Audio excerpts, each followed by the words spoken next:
Hi first movie Tamil sonic இந்த வீடியோல கூலி படத்துக்கான அப்டேட் தான் பார்க்க போறோம்.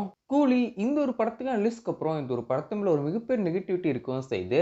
நீங்க எல்லாரும் சொல்லுங்க, இந்த ஒரு படம் வந்து உங்களுக்கு பிடிச்சிருந்துச்சா? இந்த ஒரு படம் வந்து உங்களுக்கு பிடிக்கலையா? அப்படின்னு சொல்லிட்டு மறக்காம கீழ கமெண்ட்ஸ்ல ஷேர் பண்ணுங்க. என்ன கேட்டீங்கன்னா, இந்த ஒரு படத்துக்கான ஃபர்ஸ்ட் நாள் ரிவ்யூ நான் வந்து பார்த்ததுக்கு அப்புறம், நான் என்ன நினைச்சேன்னா, ஒரு கம்மியான எக்ஸ்பெக்டேஷன்ல ஒரு படம் வந்து பார்க்க வந்து போனேன். மேபி நானும் வந்து இந்த ஒரு படத்த எஃப்டிஎஃப்எஸ்ல பார்த்திருந்தா, மேபி டிசப்பாயிண்ட் பண்ணியிருக்கலாம் எனக்கு இந்த ஒரு படம். பட் ஆனா எனக்கு வந்து ரிவ்யூஸ்லாம் பார்த்துட்டு போனனாலன்னு தெரியல. இந்த ஒரு படம் பார்க்கும்போது எனக்கு பெருசா எந்த ஒரு இடத்துலயுமே நெகட்டிவா இருக்கவும் செய்யல.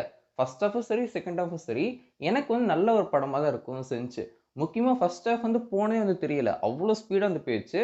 செகண்ட் ஹாஃப் பொறுத்தவரைக்கும் இன்ட்ரஸ்டிங்கா தான் இருக்கவும் செஞ்சுச்சு.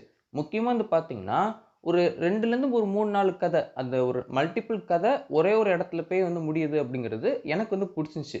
ஸோ நீங்க சொல்லுங்க, கூலி உங்களுக்கு வந்து புடிச்சுச்சா இல்லையா? அப்படி சொல்லிட்டு மறக்காம கீழ கமெண்ட்ஸ் ஷேர் பண்ணுங்க. கூலி படத்துக்கான கலெக்ஷன பொறுத்தவரைக்கும், இப்ப தான் 500 கோடி அப்படி சொல்லவும் சொன்னாங்க. அதுக்குள்ள வந்து பார்த்தீங்கன்னா 600 கோடியா வந்து ஆக்கிட்டாங்க. இப்படி நெறைய ரூமர்ஸ் சோசியல் மீடியால போயிட்டு இருந்திருக்கு. முக்கியமா இந்த ஒரு கூலி படத்த பத்தி பேசும்போது, நெறைய ஸ்டார்ஸ் இந்த ஒரு படத்துல நடிக்கவும் வச்சிருக்காங்க. பட் ஆனா, ரஜினி சார்னால மட்டும் தான் இந்த ஒரு படம் பெருசா ஓடுச்சு அப்படி சொல்லிட்டு சோசியல் மீடியால பேசின்னு இருக்காங்க. ஆப்வியஸ்லி இது யாருன்னு உங்களுக்கு வந்து தெரியும்.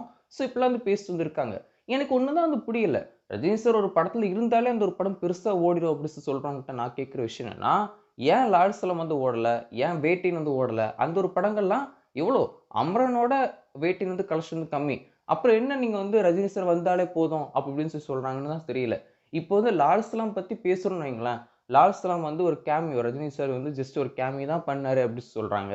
அதே வேட்டைன்னு எடுத்தீங்கன்னா, வேட்டையிலேயே மாஸான மூவ்மெண்ட்ஸ்லாம் இருக்கு. அனிருத் தான் மியூசிக் வந்து பண்ணியிருக்காரு. ஆனா அந்த ஒரு படம் வந்து கன்டென்ட் ஓரியன்டட் ஃபிலிமா.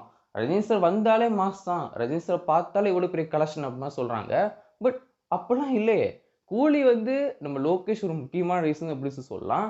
அண்ட் அது போக நெறைய ஸ்டார்ஸ் கூலி படத்துல நடிக்கவும் இருக்காங்க. ஸோ இப்பலாம் நெறைய காமெடியான விஷயங்கள் சோசியல் மீடியால நடந்திருக்கு.